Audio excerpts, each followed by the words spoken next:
सबको इस बात की यकीनन खुशी है कि आज हमारे जो रिटायरिंग आर्मी चीफ ने जो तकरीर की है उसमें उन्होंने ये बात वाजे की है कि आर्मी और जो इस्टेब्लिशमेंट है उसका आने वाले वक्त में अब कोई इंटरफेरेंस या रोल नहीं होगा पॉलिटिक्स।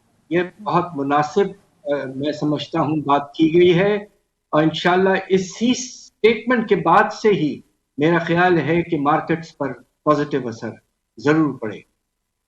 अब आ जाइए पाकिस्तान के इस वक्त माशी हालात क्या हैं।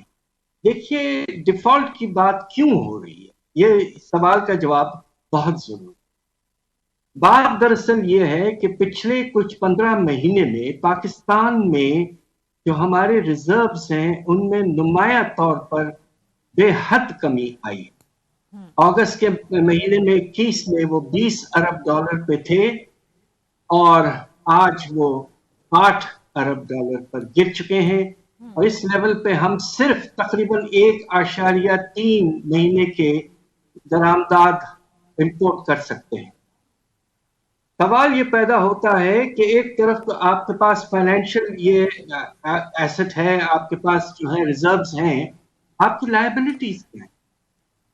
अब उसमें ये देखना है कि आपका तिजारती खसारा जो है वो किस हद तक जा सकता है। पिछले साल तो ये 17.4 अरब डॉलर तक पहुंच चुका था और यही एक बहुत बड़ी वजह थी रिजर्व्स की कमी में।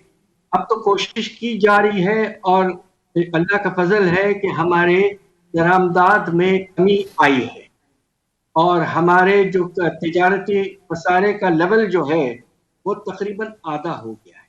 ये बहुत अच्छा डेवलप, मगर साथ साथ एक बहुत परेशान कुन बात यह है कि जो तवाज़ुन अदायगी होता है उसमें दो हिस्से होते हैं। एक हिस्सा होता है तिजारत का और दूसरा होता है पैसों के आना और जाने का पाकिस्तान से, जिसे हम फाइनेंशियल अकाउंट पे। वो अकाउंट हद से ज्यादा खराब हो चुका है, उसमें तकरीबन 60% कमी आई है नेट इनफ्लो में और तवाज़ुन अदायगी पूरा जो पाकिस्तान का है पहले 4 महीने में मनफी हो चुका है। और जब आप ये सोचिए कि पूरे साल भर में आपको 34 अरब डॉलर की जरूरत है, जो हमारे पिछले फाइनेंस मिनिस्टर ने कहा था, जिसमें तिजारती खसारा है और कर्जों की वापसी है। एक तरफ रिजर्व 8 अरब डॉलर और दूसरी तरफ आपकी जरूरियात लायबिलिटीज जो की जरूरत होगी आपको वो 34 अरब डॉलर। ये इतना बुरा रेशियो पाकिस्तान की तारीख में कभी नहीं रहा। इसलिए बात हो रही है कि खुदा न खास्ता पाकिस्तान दिवालिये की तरफ। कुल बात यह है कि IMF प्रोग्राम के होने के बावजूद दुनिया की जो बड़ी क्रेडिट रेटिंग एजेंसीज हैं, इसमें मूडीज है और फिच है, उन्होंने पाकिस्तान की रेटिंग को इस हद तक गिरा दिया है, हमें उन मुल्कों में अब शामिल कर दिया गया है जिस तरह के नाइजीरिया हो या अर्जेंटीना हो या घाना हो या इक्वाडोर हो, जो वाज़े तौर पर लोगों का ख्याल है, मार्केट्स का ख्याल है कि दिवालिये के करीब पहुंच चुके थे। अब हम उस कैटेगरी में आ गए हैं।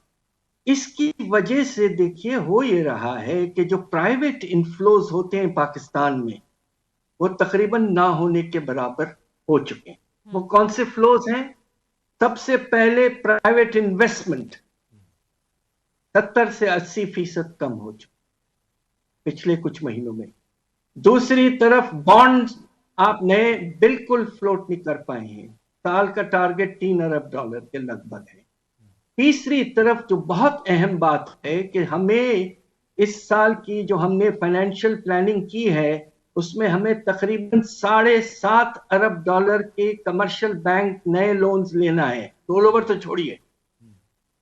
एक हैरत की बात यह है कि पहले 4 महीने में मिनिस्ट्री ऑफ इकोनॉमिक अफेयर्स कह रहा है कि खींच खांच के सिर्फ 200 मिलियन डॉलर हम नया लोन कमर्शियल बैंक से इंटरनेशनल दे पाए। नतीजा ये है कि एक बात वाज़ेह हो चुकी है कि पाकिस्तान को बाहर से प्राइवेट पैसे आने का सिलसिला तकरीबन बंद हो चुका है। दूसरी तरफ जो आपके बायलैटरल्स मल्टीलैटरल्स हैं, मल्टीलैटरल्स ने तो फ्लो अपना कुछ बेहतर किया है। एडीबी ने $1.5 अरब तो भेज दिया है, वर्ल्ड बैंक में अनकरीब भेजने वाला है, IMF प्रोग्राम के बाद उन्हें थोड़ा सा सुकून हुआ है, वो भेज गए। मगर बायलैटरल्स में भी प्रॉब्लम है, और सवाल ये पैदा होता है कि क्या चाइना, जिसने हमारे फाइनेंस मिनिस्टर साहब कहते हैं कि $9 अरब तक का हमें सपोर्ट प्रॉमिस किया है, क्या चाइना नया लोन और प्रोजेक्ट्स वगैरह के लिए पैसे भेजेंगे? उन्होंने तो वाज़े तौर पर दो बातें कह दी। एक कि सिक्योरिटी के इश्यूज बहुत हैं चाइनीज के साथ इन पर। दूसरा उन्होंने ये कहा है कि भाई हमने जो रोल ओवर देना है वो इस कंडीशन में देना है कि IMF का प्रोग्राम जारी रहेगा,